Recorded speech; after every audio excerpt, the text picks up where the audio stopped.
gaan volgens saam lees in Genesis 38 vanaf vers 1 tot en met vers 8. Genesis 38 vanaf vers 1 tot en met vers 8.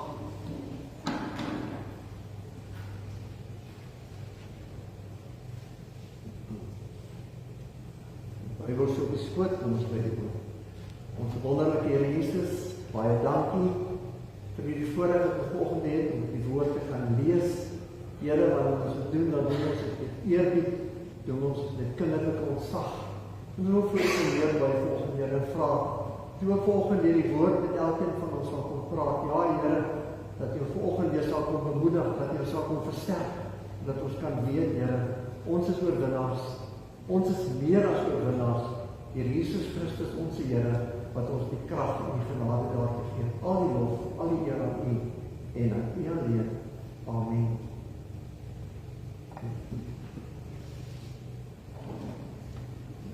Destyds het Juda weggetrek van sy broers af in die rigting van Adullam, waar hy by 'n man met die naam van Gira uitgekom het.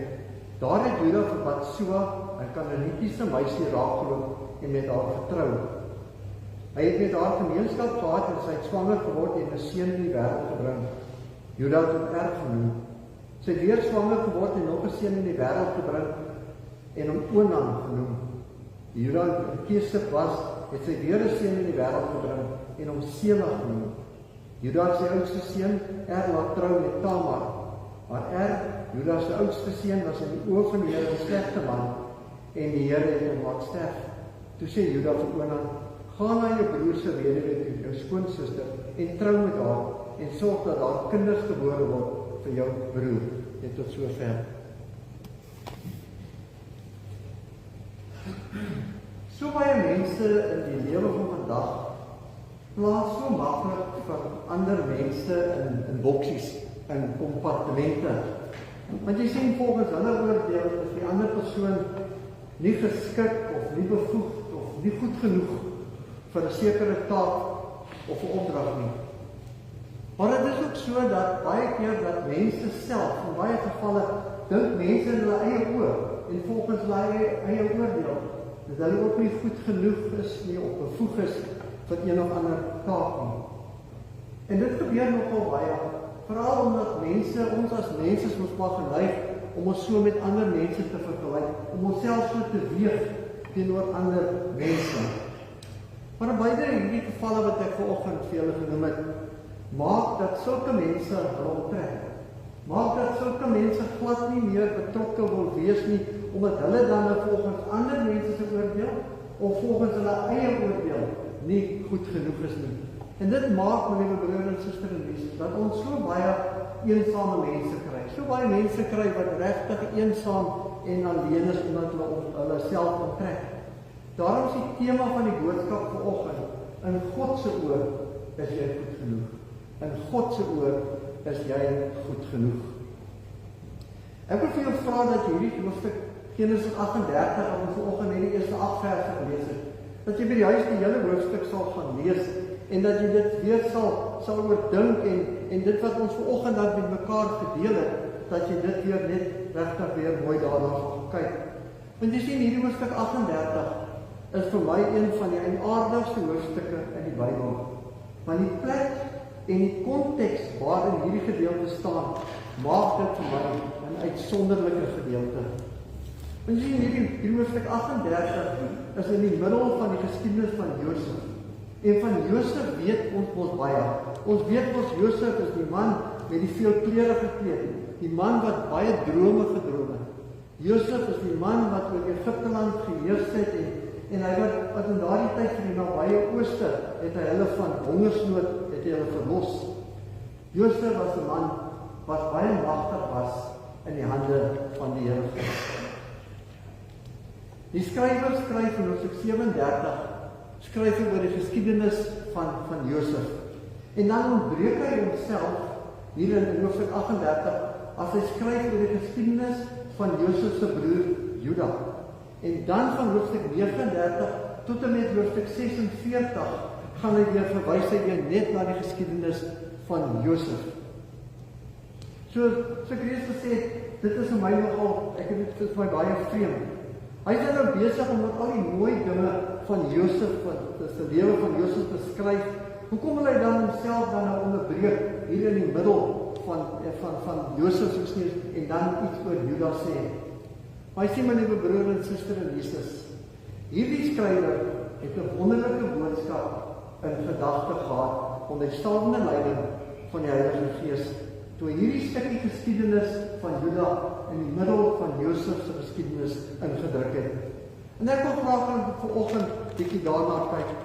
Daarom is dit nodig dat ons vanoggend ten einde net so 'n geheel beeld te kan kry, baie kort net weer sal kyk na die geskiedenis van Josef en na die geskiedenis van Juda. Want ek glo as ek sê dat die doel van hierdie skrywer was om hierdie twee broers, Josef en Juda, teenoor mekaar te stel, sodat ons vanoggend bietjie dieper kan kyk na Josef en na Juda. Ek het reeds gesê, wil hy 'n wonderlike boodskap vanoggend vir jou en vir my na vore bring. Maar kom ons kyk bietjie wat sê die woord van die Here vir ons oor hierdie gedeelte. En ek gaan net so bietjie meer baie uitbrei oor Juda se geskiedenis, soos ek gesê het, ons ken mos Josef se geskiedenis. As die skrywer begin met die geskiedenis van Juda, dan sê hy Juda het weggetrek van sy broers af en hy het gegaan na 'n man met die naam van Gira in Adullam. Daar het hy vir Batsua, 'n Kanaanitiese meisie ontmoet en hy het met haar getrou. Hy het 'n paar seuns by haar gehad. Die eerste was die tweede was Onan en die derde seun was Sela gewees. Vir sy oudste seun Sela, vir sy oudste seun het hy gegaan en hy het vir hom 'n vrou gaan haal met die naam van Tamar en sy oudste seun het met Tamar getrou. In vers 7 lees ons dan dat het gedoen wat verkeerd was in die oë van die Here en het gesterf en hy glo vir Tamar as 'n weduwee agtergelaat. Nou in die Bybelse tyd was dit so gewees dat die broer van 'n broer wat gesterf het, moet dan omsien na die vrou van die broer wat as weduwee agtergelaat is. Die broer moes dan hierdie weduwee, hierdie skoonsister van hom, moet hy onder sy vlerk neem en hy moes self kinders by haar verwek en so vir sy broer wat gesterf het, moet hy dan 'n nageslag in die lewe bring. Juda kom dan en dan gee hy vir Tamar, sy skoondogter Tamar, vir sy tweede oudste seun Onan. En hy sê vir hom, trou met haar en sorg dat daar kinders gebore word vir jou broer. Die Bybel sê vir ons dat Onan wou nie dat kinders vir sy broer gebore word nie en hy het toe ook gesterf omdat dit wat hy gedoen het verkeerd was in die oë van die Here. Ek glo in hierdie tyd was Juda baie bekommerde man gewees en toe wil hy nie sy derde seun, sy jongste seun Sela, wil hy toe ook nie vir Tamar as man gee nie. En toe kom hy en want hy het geweet, maar hy sien ek het dit vir sê, hy het geweet ook dat hy was gebind deur die tradisie, deur die wet en die tradisie van daardie tyd. So hy kon nie anders as om sy jongste seun Sela ook vir Tamar te gee nie. Maar Juda maak toe egter 'n baie slim plan. En hy sê dat Sela is nog te jong. En hy sê dat hy daarom stuur hy Tamar toe na haar pa toe. En hy sê sy moet by haar pa gaan bly totdat Sela dan oud genoeg is sodat hy met Tamar kan trou. Maar Juda het al hierdie dinge gedoen met valse motiewe. Hy het dit gedoen met verborgde motiewe, want hy was nie van plan om toe Sela oud genoeg was om Sela vir Tamar as man te gee nie. Die ou het gesterf Juda se vrou, Batsua, en die moeder van sy seuns, en Juda word toe afweerbaar agtergelaat. Ons lees dan in die Bybel verder dat Juda nadat hy gerou het hy saam met sy vriend Gira getrek om sy skape te skeer. Juda wil wegkom van die situasie af. Ek glo dat Juda wil wegkom van hierdie hartseer en al hierdie verdriet en alles wat hy moes gegaan het, maar hy wil veral weggekom het van Tamar af. En dan hoor Tamar deur ander mense te hoor van dat wat hy gedoen het, en dan weet sy mos dat Sela mos ooit genoeg was, en dat Sela dan nog nie vir haar as man gegee is nie. Toe bewerk Tamar 'n baie slim plan. Sy gaan gekleed soos 'n prostituut, gaan was sy vir Juda by die plek waar hy sou aankom. Haar gesig was toegemaak met 'n sluier. En toe Juda daar verbykom, toe val Juda vir hierdie vrou en hy sê vir haar dat hy met haar gemeenskap wil hê. Toe sy hom vra wat hy haar gaan betaal, toe sê hy dat hy sal vir haar 'n boklam met sy kinders stuur. Maar dit wil sy nie gehad het nie. Sy het iets meer gesoek, sy het 'n pand gesoek, sy het 'n waarborg gesoek, en toe vat sy Juda se seelring en die ketting en sy vat Juda se kierie as pand. En jy sien, my broer en suster, in daardie tyd was jou seelring, was dit 'n teken van jou krag, was dit 'n teken van jou autoriteit, was dit 'n teken van jou mag. En toe na tyd, toe stuur Juda vir Gira om die vrou te gaan haal, te gaan soek en sy skuld te vereffen, en so doen dit dan om sy weer sy seelring terug te kry. Gira gaan egter, hy gaan soek vir 'n prostituut, en hy kon haar nie kry nie. En 3 maande later, toe kom die boodskap by Juda uit, dat sy skoondogter Tamar haar as 'n prostituut gedra, en dat sy swanger is.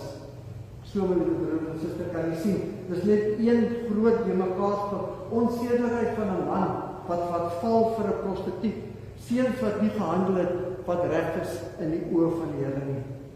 Maar toe Juda nou hoor wat sy skoondogter gedoen het, dat sy as 'n prostituut gedra het, toe sy eerste reaksie was geweest, dat sy moet doodgemaak word.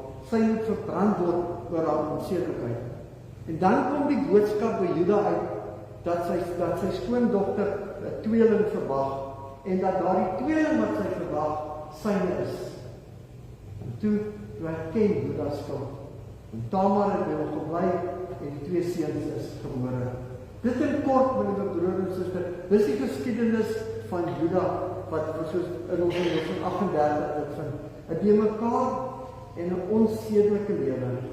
Maar net daarna, in Hoofstuk 38, dan kom hierdie skrywer, en dan vertel hy weer die geskiedenis, die lewensverhaal van Josef. Maar sy vroeër sê, ken ons almal die verhaal van Josef, maar wat vir opvallend was, as ons Hoofstuk 38 gelees het, dan sien ons die onsedelikheid van Juda. Dan sien ons hierdie verkeerde optrede van Juda. En dan kom hierdie skrywer in Hoofstuk 39, en dan begin hy Hoofstuk 39 vir my, met die hoofstuk die vertel van Josef en Potifar se vrou. Hoe dat die vrou, die onsedelike vrou, dag vir dag vir Josef probeer verlei het. Sy het Josef gesoek met alles wat in haar is. En toe op die ou end van haar weghardloop, wegvlug, toe sy 'n stuk van sy klere mos afgeskeer en hoe dat Josef onskuldig in die tronk beland het as gevolg van hierdie stories wat die vrou versprei het. Dan vertel die skrywer verder al die mooi dinge van Josef, hoe hy terwyl hy in die tronk was en alle ander tye, hoe dat Josef aan die Here Jesus vasgehou het, hoe dat hy aan God vasgehou het en vertrou het op God.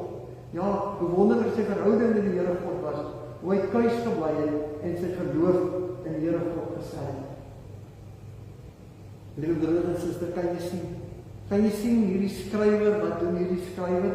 Hy kom aan die een kant en hy hou vir ons die een kant, hou hy vir ons voor die seun vir Juda, die verskriklike seun, die onsedelike seun, wat met prostituie omgegaan, met 'n prostituut omgegaan het, wat leuen vertel het en wat oneerlik was.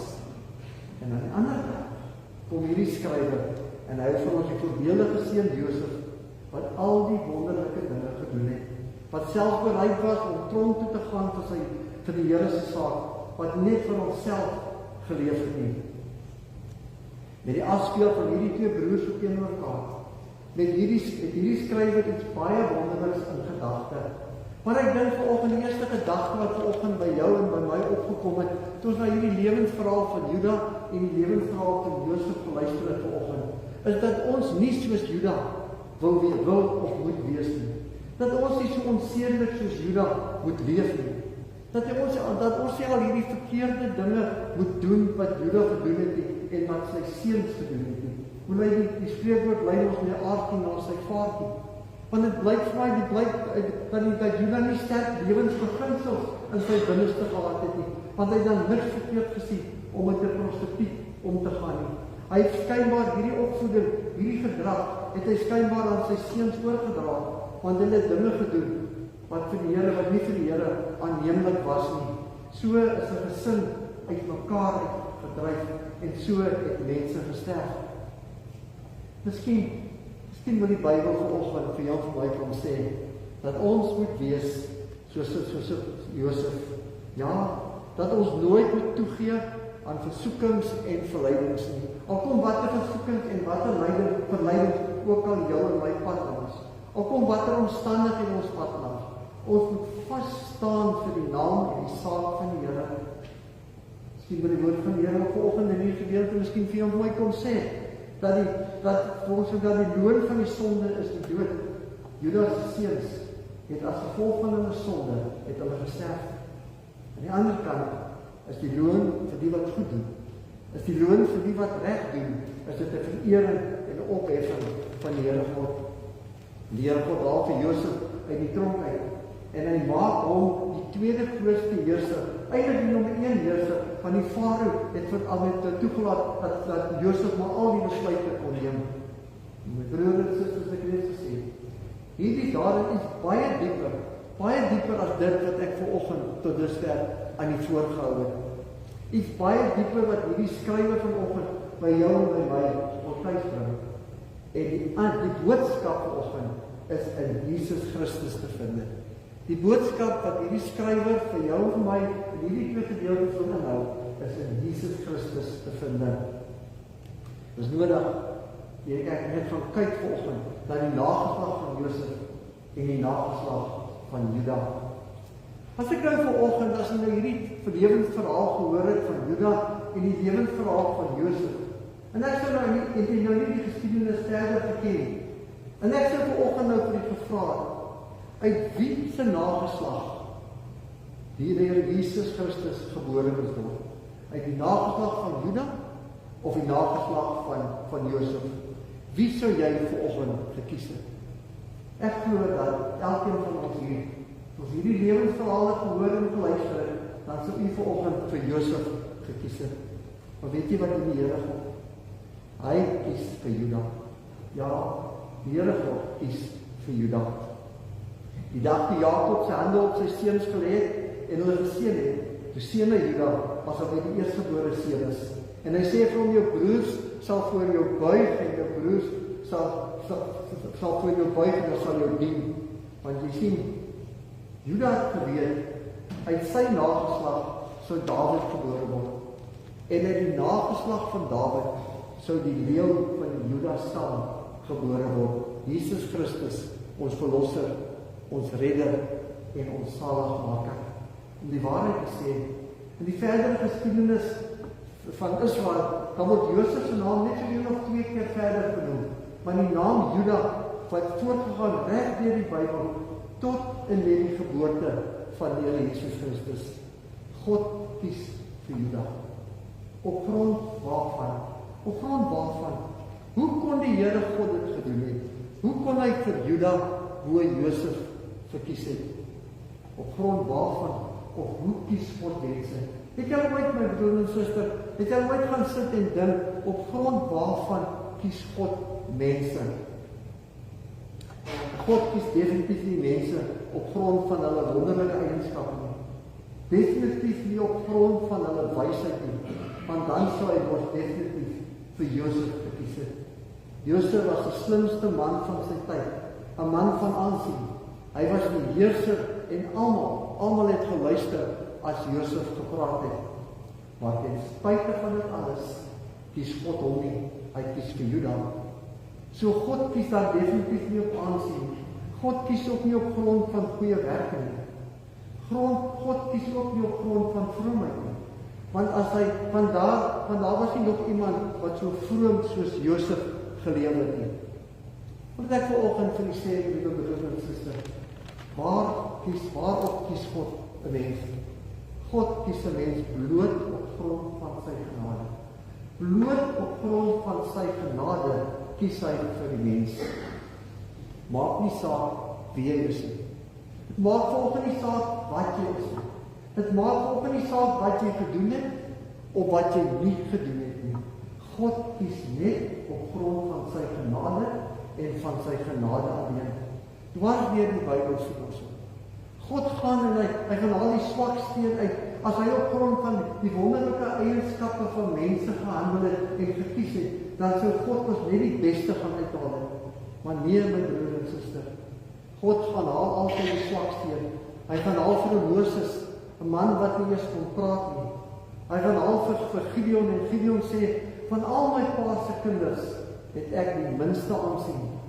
Maar God sê vir hom, Gideon sê, hy is niemand nie, maar God sê vir hom, ek kies jou uit as rigter om die volk te lei. Jy kry weg op die dorpsstoel. Jy is bang vir mense, maar ek gaan al vir jou, en ek kies jou uit. Ja, die Here God gekom, en ek kies 'n man in die naam van Dawid, onder al sy broers uit. Dawid se broers was almal groot, fors en sterk, en hulle was hierdie geweldige groot vegters gewees. Maar God gaan haal vir Dawid, jou klein skaapwagtertjie. Daar was 'n man wat 'n lied sing, when others see a shepherd boy, God sees a king. Die Here gaan haal elke keer die swakste, die kleinste, die een met die minste vernuf, die een met die minste vermoëns. Ja, die Here gaan haal die een wat ander mense so maklik oorsien. God gaan haal die een wat ander mense nie aan dink nie, wat ander mense nie as 'n leier sien nie. God gaan haal die een wat ander mense dink wat nie goed genoeg is nie. Die Here gaan haal die sondaar. Hy gaan haal die een in toestand. Hy gaan haal die een in ellende. Ja, die Here gaan haal by Juda. Hy gaan soek nie in die tempel vir manne met geleerdheid nie. Hy gaan soek nie vir manne wat die Bybel uit hulle kop uit ken nie. Nee, Jesus gaan stap langs die see. En hy gaan haal daarvoor vissermanne om vir hom disippels te wees. Dwars deur die Bybel sien 'n mens dit. Die Here soek die wat klein in die oë van mense is. Hy soek iemand wat hom kan omgee, wat hom kan oorgee aan sy genade. En daardie gees vind 'n mens nogal in Juda. Want in Genesis 38 vers 26 lees ons dat toe Juda hoor dat Tamar swanger is, het hy homself nie probeer verontskuldig nie. Juda het nie gegaan en verskonings gemaak nie. Hy het nie gaan probeer om die blame te verskryf by enigiemand anders nie. Hy het net gesê, sy is onskuldig, ek nie.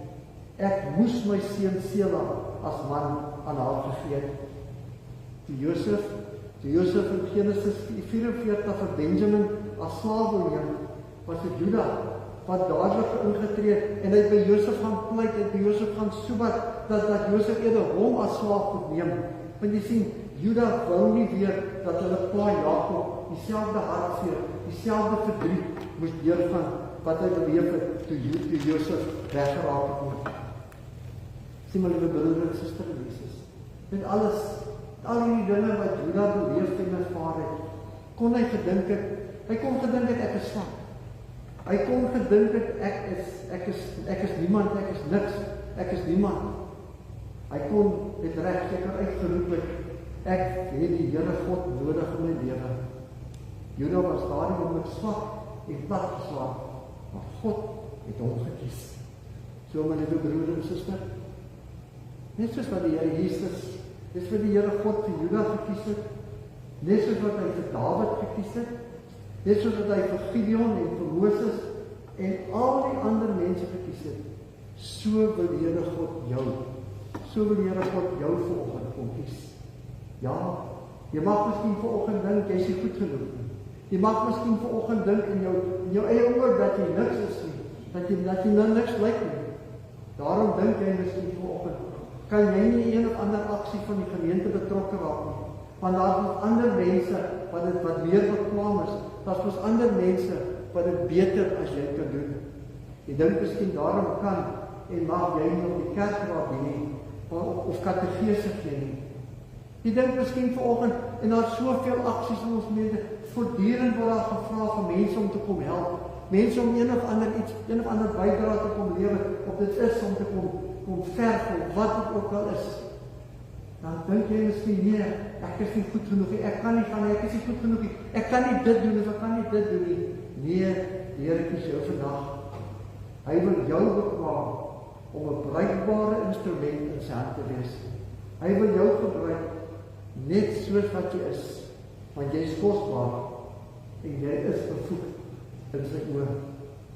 Jy kan maar vanoggend in al die verskonings kom Verskoning soos jy is te oud. Verskoning soos jy is te jonk. Of verskoning, ek kan nie goed praat nie. Verskoning, ek kan nie bid nie. Of ek kan nie sing nie. Of wat ook, met wat 'n verskoning jy ook al vanoggend na vore wil kom in die broer en suster. Kan jy vanoggend maar na vore kom? Maar die Here sê vanoggend, niks, maar niks van dit waarmee jy kom as verskoning, maak saak nie. Jy is goed genoeg in my oor. Jy is goed genoeg in my oor. Filippense 2:13 lees, want dit is God wat julle gewillig en bekwaam maak om sy wil uit te voer. Al wat die Here God vanoggend van jou vir my vra, om net vanoggend te kom te sê, Here Jesus, hier is ek. Hier is ek, o Here my God. Kom en was my deur die bloed. Ek erken ek is niks. Ek erken ek is niemand. Ek erken ek is swak. En ek erken vanoggend, Here, dat ek het U nodig in my lewe. Ek is bereid. Ek is bereid om myself bloot te stel. Neem my hand en maak met my net soos U wil. U die pottebakker, net my die klei. Waarom wil ek afsluit vanoggend met Melanie Vosloo, sy's 'n topverkoper skrywer. Sy het net geskryf, sy artikel geskryf en ek het net so 'n bietjie aangepas om die boodskap van vanoggend te pas. Maar Melanie het vervolg geskryf, sy het gesê, Here, ek is nie 'n troonbestyger nie en ek ry nie in 'n koets nie. Ek sukkel om genoeg petrol in my ryding te kry. Ek kan nie om werkersklere bekostig nie. Ek koop by winkels waar ek klere goedkoop kan kry. Ek dra handgemaakte kostuumjuwele. Ek leef in 'n eenvoudige lewe en ek sal nooit namaak nie. Ek sal nie 'n voorblad haal nie, maar ek bly elke dag in die veilige omhelsing van U sorg. My glans lê in U wat deur my skyn. My eenheid sorg dat U deur my krake skyn. My naam is op die handtalle, nee, in die hart gegraveer. En ek dra reeds 'n ewigheidskaraaktroon. Here Jesus, hoe ryk is ek? Skatryk in genade en in liefde, o man van die kruis, o man van die graf, van die leë graf, hoe lief het ek U, want in U oor is ek goed genoeg. Kom ons lê U. Ons wonderlike Here Jesus, Here ons Vader, Here baie dankie dat ons vanoggend kan weet, in U oë Here is ons goed genoeg.